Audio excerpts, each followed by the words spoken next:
जय माता दी दोस्तों, आज आप सुनने जा रहे हैं दुर्गा सप्तशती के 5वें अध्याय को। दुर्गा सप्तशती के 5वें अध्याय में माँ सरस्वती के रूप का वर्णन करते हुए बताया गया है कि माँ सरस्वती की प्रसन्नता के लिए उत्तर चरित्र के पाठ में इसका विनियोग किया जाता है। आप सभी भक्तजनों से मेरा अनुरोध है कि दुर्गा सप्तशती के इस पाठ को अंत तक जरूर सुने, तभी आपको इसका शुभ फल प्राप्त होगा। और अगर मेरे द्वारा की गई व्याख्या आपको पसंद आए तो आप वीडियो को जरूर लाइक करें। दुर्गा सप्तशती के 5वें अध्याय में माँ सरस्वती के स्वरूप की व्याख्या करते हुए बताया गया है कि माता के कर कमलों में घंटा, शूल, हल, शंख, मूसल, चक्र, धनुष और बाण धारण करती हैं। शरद ऋतु के शोभा संपन्न चंद्रमा के समान जिनकी मनोहर कांति है, जो तीनों लोगों की आधारभूता और शुंभ आदि दैत्यों का नाश करने वाली है, तथा गौरी के शरीर से जिनका प्राकट्य हुआ है, उन महासरस्वती देवी का मैं निरंतर भजन करता हूँ। इस अध्याय की व्याख्या करते हुए ऋषि कहते हैं, पूर्व काल में शुंभ और निशुंभ नाम के असुरों ने अपने बल के घमंड में आकर शचीपति इंद्र के हाथ से तीनों लोगों का राज्य और यज्ञ भाग छीन लिया। वे दोनों सूर्य, चंद्रमा, कुबेर, यम और वरुण के अधिकार का भी उपयोग करने लगे। वायु और अग्नि का कार्य भी वे ही करने लगे। उन दोनों ने सब देवताओं को अपमानित, राज्य भ्रष्ट, पराजित तथा अधिकारहीन करके स्वर्ग से निकाल दिया। उन दोनों महान असुरों से तिरस्कृत देवताओं ने अपराजिता देवी का स्मरण किया और सोचा, माँ जगदम्बा ने हम लोगों को वर दिया था कि आपत्ति काल में स्मरण करने पर मैं तुम्हारी सब आपत्तियों का तत्काल ही नाश कर दूंगी। यह विचार कर देवता गिरिराज हिमालय पर गए और वहाँ भगवती विष्णु माया की स्तुति करने लगे। नमस्कार है प्रकृति एवं भद्रा को प्रणाम है। हम लोग नियम पूर्वक जगदम्बा को नमस्कार करते हैं। रौद्रा को नमस्कार है। नित्या गौरी एवं धात्री को बारंबार नमस्कार है। ज्योत्सनामयी चंद्र रूपिणी एवं सुख स्वरूपा देवी को सतत प्रणाम है। शरणागतों का कल्याण करने वाली वृद्धि एवं सिद्धि रूपा देवी को हम बारंबार नमस्कार करते हैं। राजाओं की लक्ष्मी तथा शर्वाणी स्वरूपा आप जगदम्बा को बारंबार नमस्कार है। दुर्गा दुर्ग पारा, दुर्गम संकट से पार उतारने वाली, सारा सबकी सारभूता, सर्वकारिणी, ख्याति कृष्णा एवं धूम्रा देवी को सर्वदा नमस्कार है। अत्यंत सौम्य तथा अत्यंत रौद्र रूपा देवी को हम नमस्कार करते हैं। उन्हें हमारा बारंबार प्रणाम है। जगत की आधारभूता कीर्ति देवी को बारंबार नमस्कार है। जो देवी सब प्राणियों में विष्णु माया के नाम से कही जाती है, उनको नमस्कार, उनको नमस्कार, उनको बारंबार नमस्कार है। जो देवी सब प्राणियों में चेतना कहलाती हैं, उनको नमस्कार, उनको नमस्कार, उनको बारंबार नमस्कार है। जो देवी सब प्राणियों में बुद्धि रूप से स्थित है, उनको नमस्कार, उनको नमस्कार, उनको बारंबार नमस्कार है। जो देवी सब प्राणियों में निंद्रा रूप से स्थित है, उनको नमस्कार, उनको नमस्कार, उनको बारंबार नमस्कार है। जो देवी सब प्राणियों में क्षुधा रूप से स्थित है, उनको नमस्कार, उनको नमस्कार, उनको बारंबार नमस्कार है। जो देवी सब प्राणियों में छाया रूप से स्थित है, उनको नमस्कार, उनको नमस्कार, उनको बारंबार नमस्कार है। जो देवी सब प्राणियों में शक्ति रूप से स्थित है, उनको नमस्कार, उनको नमस्कार, उनको बारंबार नमस्कार है। जो देवी सब प्राणियों में तृष्णा रूप से स्थित है, उनको नमस्कार, उनको नमस्कार, उनको बारंबार नमस्कार है। जो देवी सब प्राणियों में शांति क्षमा रूप से स्थित है, उनको उनको नमस्कार, उनको नमस्कार, उनको बारंबार नमस्कार है। जो देवी सब प्राणियों में जाति रूप से स्थित है, उनको नमस्कार, उनको नमस्कार, उनको बारंबार नमस्कार है। जो देवी सब प्राणियों में लज्जा रूप से स्थित है, उनको नमस्कार, उनको नमस्कार, उनको बारंबार नमस्कार है। जो देवी सब प्राणियों में शांति रूप से स्थित है, उनको नमस्कार, उनको नमस्कार, उनको बारंबार नमस्कार है। जो देवी सब प्राणियों में श्रद्धा रूप से स्थित है, उनको नमस्कार, उनको नमस्कार, उनको बारंबार नमस्कार है। जो देवी सब प्राणियों में कांति रूप से स्थित है, उनको नमस्कार, उनको नमस्कार, उनको बारंबार नमस्कार है। जो देवी सब प्राणियों में लक्ष्मी रूप से स्थित है, उनको नमस्कार, उनको नमस्कार, उनको बारंबार नमस्कार है। जो देवी सब प्राणियों में वृत्ति रूप से स्थित है, उनको नमस्कार, उनको नमस्कार, उनको बारंबार नमस्कार है।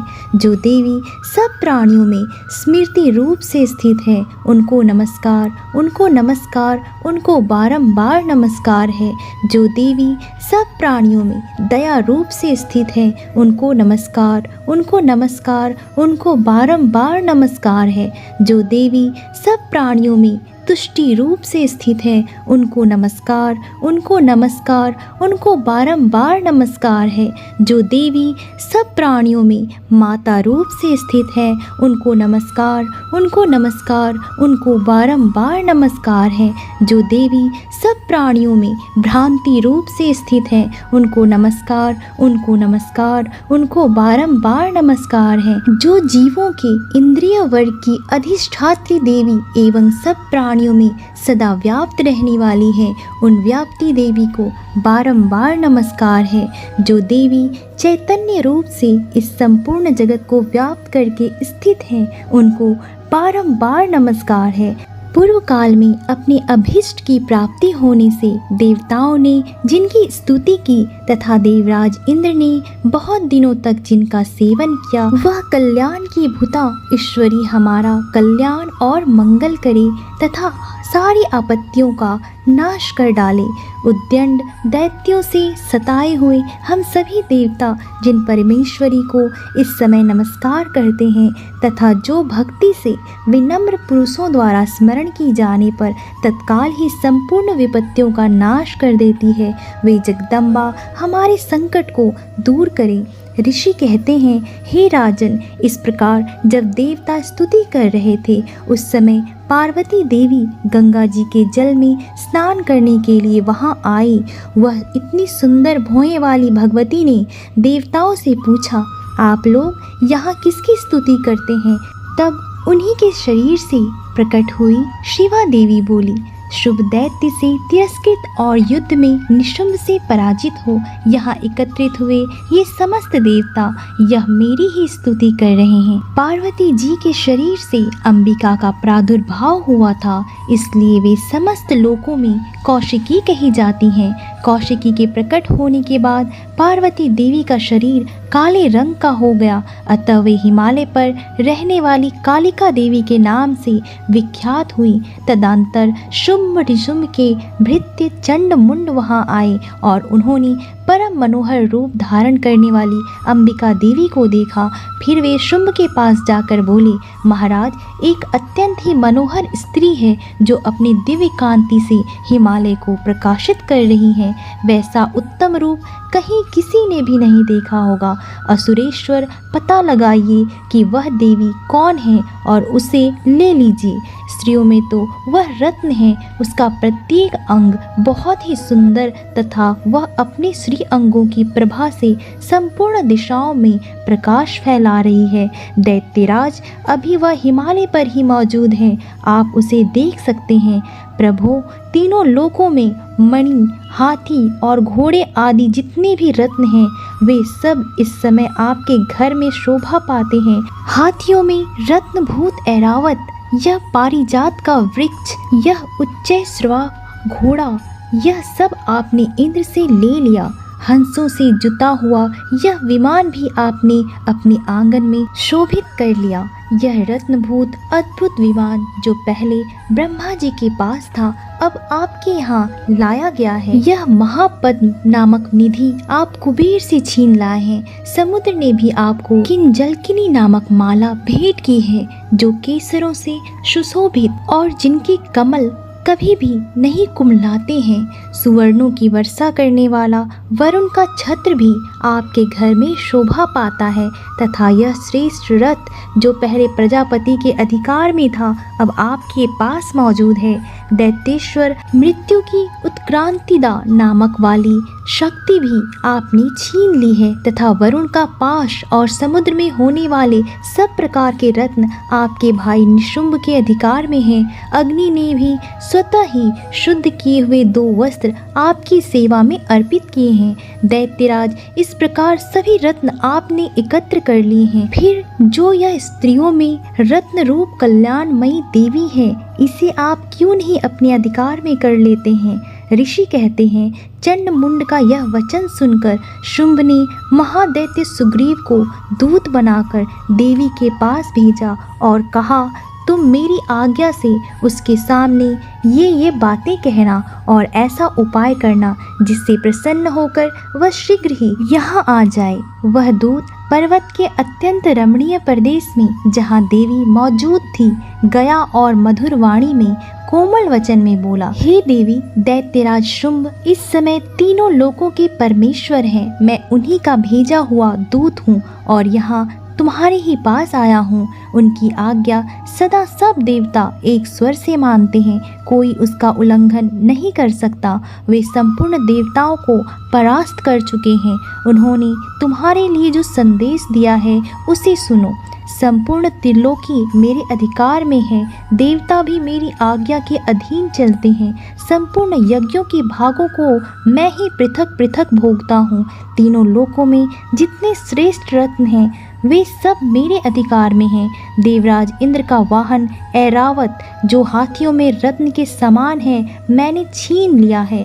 क्षीर सागर का मंथन करने से जो अश्वरत्न उच्चैश्रवा प्रकट हुआ था, उसे देवताओं ने मेरे पैरों पर पड़कर समर्पित किया है। हे सुंदरी, उनके सिवा और भी जितने रत्नभूत पदार्थ देवताओं, गंधर्वों और नागों के पास थे, वे सब अब मेरे ही पास आ गए हैं। हे देवी, हम लोग तुम्हें संसार की स्त्रियों में रत्न मानते हैं, अतः तुम हमारे पास आ जाओ, क्योंकि रत्नों का उपभोग करने वाले हम ही हैं। चंचल कटाक्षों वाली सुंदरी, तुम मेरी या मेरे भाई महापराक्रमी निशुंभ की सेवा में आ जाओ, क्योंकि तुम रत्न स्वरूपा हो।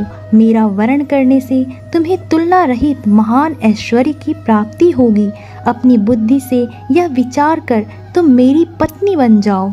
ऋषि कहते हैं, दूत के यूं कहने पर कल्याणमयी भगवती दुर्गा देवी जो इस जगत को धारण करती हैं, मन ही मन गंभीर भाव से मुस्कुराई और इस प्रकार बोली, हे दूत, तुमने सत्य कहा है, इसमें तनिक भी मिथ्या नहीं है। शुंभ तीनों लोकों का स्वामी है और निशुंभ भी उसी के समान पराक्रमी है, किंतु इस विषय में मैंने जो प्रतिज्ञा कर ली है उसे मिथ्या कैसे करूं? मैंने अपनी अल्प बुद्धि के कारण पहले से जो प्रतिज्ञा कर रखी है उसे सुनो। जो मुझे संग्राम में जीत लेगा, जो मेरे अभिमान को चूर्ण कर देगा तथा संसार में जो मेरे समान बलवान होगा वही मेरा स्वामी होगा। इसलिए शुंभ अथवा महादैत्य निशुंभ स्वयं ही यहाँ पधारे और मुझे जीत कर शीघ्र ही मेरा पाणी ग्रहण कर ले। इसमें विलंब की क्या आवश्यकता है? दूत बोला, हे देवी, तुम घमंड में भरी हो, मेरे सामने ऐसी बातें ना करो। तीनों लोकों में कौन ऐसा पुरुष है जो शुंभ और निशुंभ के सामने खड़ा हो सके? देवी, अन्य दैत्यों के सामने भी सारे देवता युद्ध में नहीं ठहर सकते, फिर तुम अकेली स्त्री होकर कैसे ठहर सकती हो? जिन शुंभ आदि दैत्यों के सामने इंद्र आदि सब देवता भी युद्ध में खड़े नहीं हुए, उनके सामने तुम स्त्री होकर कैसे जाओगी? इसलिए तुम मेरे ही कहने से शुंभ निशुंभ के पास चली जाओ। ऐसा करने से तुम्हारे गौरव की रक्षा होगी, अन्यथा जब वे केस पकड़कर घसीटेंगे तब तुम्हें अपनी प्रतिष्ठा खोकर जाना पड़ेगा। देवी ने कहा, तुम्हारा कहना ठीक है, शुंभ बलवान है और निशुंभ भी बड़े पराक्रमी है, किंतु क्या करूं, मैंने पहले ही बिना सोचे समझे प्रतिज्ञा कर ली है। अतः अब तुम जाओ, मैंने तुमसे जो कहा है वह सब दैत्यराज से आदरपूर्वक कहना, फिर वे जो उचित जान पड़े करें।